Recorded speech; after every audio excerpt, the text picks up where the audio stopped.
And good afternoon. The last time we spoke, you said putting energies into entrepreneurship programs, urging companies to hire more, going into hard-hit communities and putting up projects won't remedy chronic youth unemployment.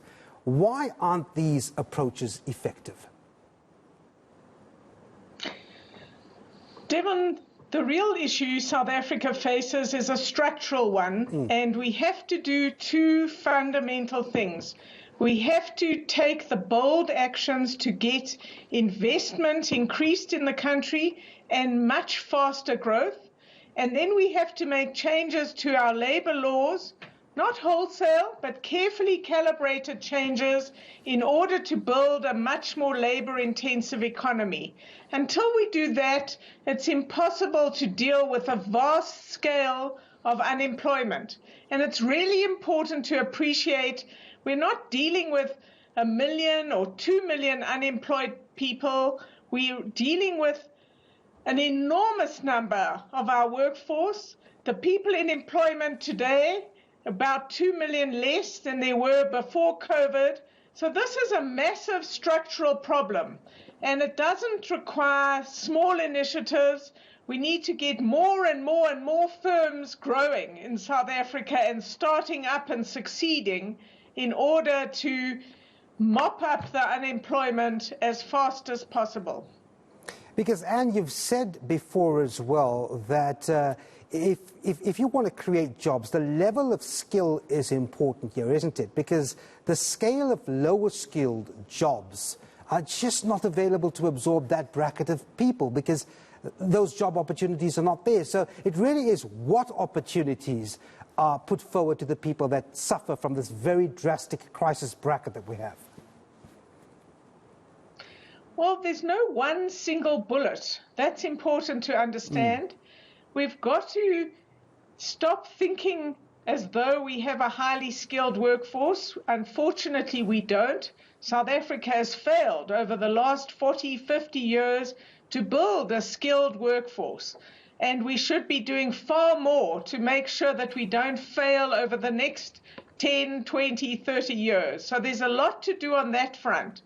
But we have to create jobs for the people we have. And most of those people are inexperienced. They come out of a very bad education system. They don't have skills. We've got to get them into employment as quickly as possible. So we need to be looking at all the opportunities for low-skilled employment.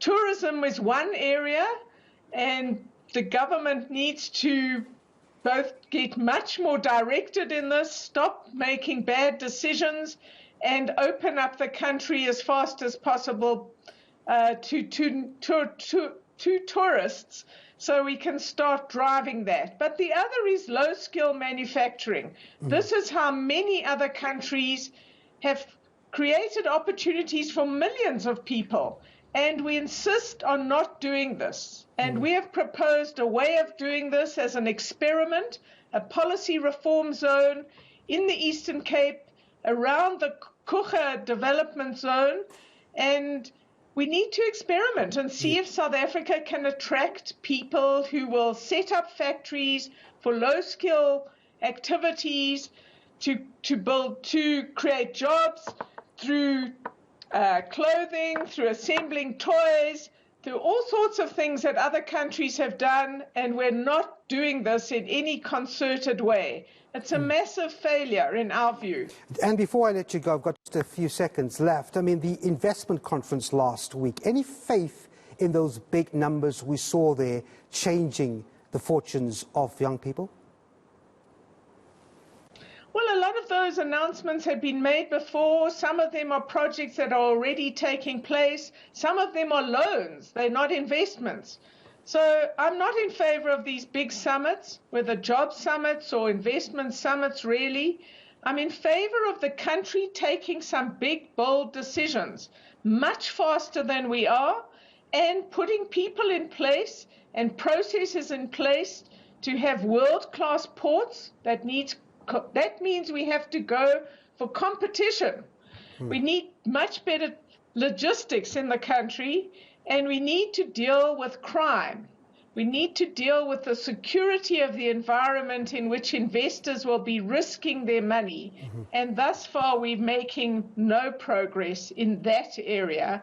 And I think that holds back investment a lot more than people acknowledge. Yeah, well, thanks very much indeed for that. Anne Bernstein is the Executive Director of the Centre for Development and Enterprise.